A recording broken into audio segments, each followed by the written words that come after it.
The ranch had known silence for too long, the kind of silence that settled into the bones and made a man forget the sound of his own voice. And Eli Turner lived inside that silence every day. The land stretched wide and unforgiving beneath the sun, fences creaking in the wind, dust rising with every slow step he took toward the gate. He had ordered a wife not out of boldness, but out of desperation, because loneliness had begun to feel heavier than the labor itself. When the wagon finally appeared at the edge of the road, Eli's heart began to pound so fiercely he wondered if it could be heard across the plains. He stood stiff, hat in hand, shoulders tense, expecting someone small, quiet, someone who would fit neatly into the careful corners of his life. Instead, when she stepped down from the wagon, the earth itself seemed to notice. Clara Whitmore was tall, broad-shouldered, strong in a way that spoke of survival rather than softness. Her presence filled the space between them before she ever spoke, her eyes steady, her posture unashamed. Eli swallowed hard, suddenly aware of his own trembling hands, of how small his carefully ordered world felt now that she stood in it. She looked at him not with judgment but with curiosity, as though she were measuring not his strength but his heart. "I'm Clara," she said, her voice warm and calm, and in that moment Eli realized how rarely anyone had spoken his name with kindness, let alone stood so firmly before him without expectation. As they walked toward the house together, the silence between them was thick but not empty. It was full of questions neither yet dared to ask. Clara noticed everything.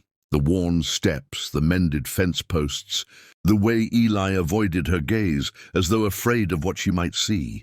She had answered the ad knowing men like him existed, men who worked themselves raw and still believed they were unworthy of companionship. When she finally spoke again, telling him she hadn't come looking for perfection, only honesty, something inside Eli shifted.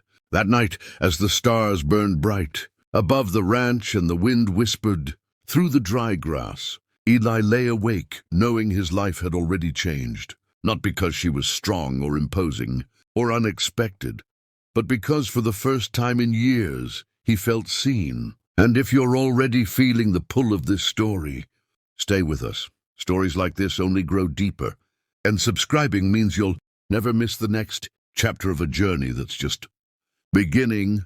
Morning arrived with a strange new rhythm, one that Eli hadn't known he was missing, until Clara began moving through the house as though it were meant to be shared. She didn't take over, didn't criticize, didn't pretend to be something she wasn't.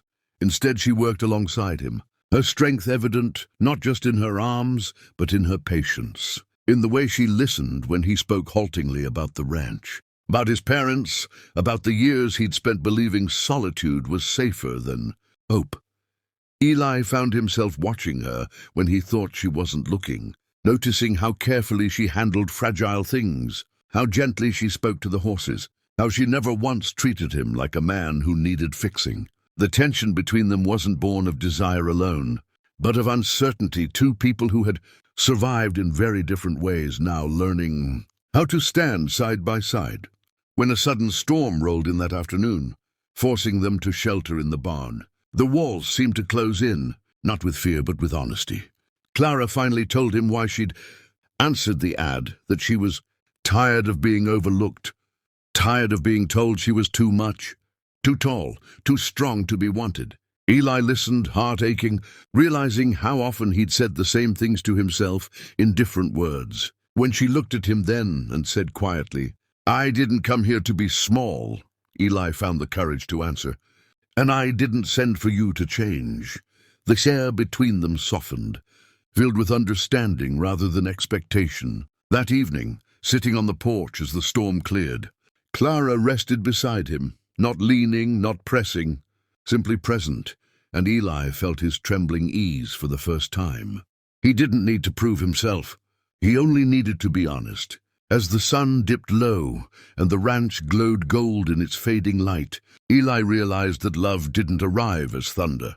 It arrived as steadiness, as choice, as two people deciding to stay. And if this story touched something real in you, if you believe in quiet strength, in second chances, in love that grows from understanding, then subscribe to the channel and join us. Because stories like Eli and Clara's don't end here. They deepen,